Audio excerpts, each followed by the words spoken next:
বাবলা সরকার খুনের ঘটনার পর প্রশাসনিক পক্ষ থেকে কড়া নিরাপত্তা মালদা জেলা জুড়ে।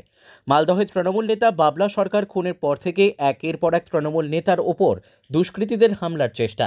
এই ঘটনার পরেই প্রশাসনের পক্ষ থেকে বাড়িয়ে দেওয়া হলো নিরাপত্তা। এমনই ছবি ধরা পড়ল মালদহের মোথাবাড়ি বিধানসভা কথা উত্তরবঙ্গ উন্নয়ন জলপথ ও সেচ দপ্তরের মন্ত্রীর নিরাপত্তা বাড়ানো হলো।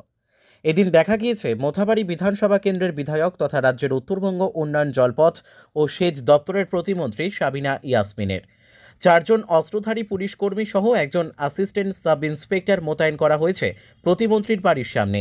নতুন বছরের শুরুতেই দেখা গিয়েছে মালদায় তৃণমূল নেতানেত্রী বিধায়কদের ওপর একের পর এক হামলা এবং খুনের ঘটনা নিয়ে সরগরম হয়ে উঠেছিল রাজনৈতিক মহলে। কখনো কাউন্সিলরকে গুলি করে, কখনো আবার গাড়ি নিয়ে ধাওয়া করতে তেমনই ঘটনা ঘটেছে মালদায়।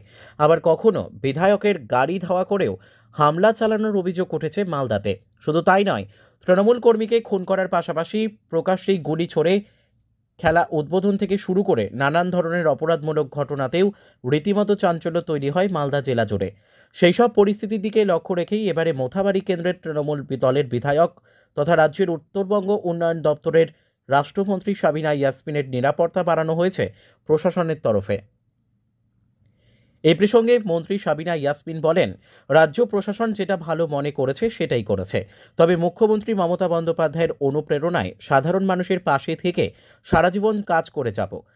দলের একজন সৈনিক হিসেবে মুখ্যমন্ত্রী মমতা বন্দ্যোপাধ্যায় এবং সাংসদ অভিষেক বন্দ্যোপাধ্যায়ের নির্দেশ মতোই সংগঠন মজবুত করার ক্ষেত্রে বিভিন্ন কর্মসূচি গ্রহণ করেছি আর করে যাব।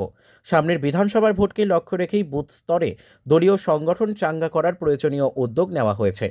বুথ কর্মীদের সাথে বিভিন্ন বিষয় নিয়ে আলোচনা করা হচ্ছে। ব্যুরো রিপোর্ট, আমাদের টিভি।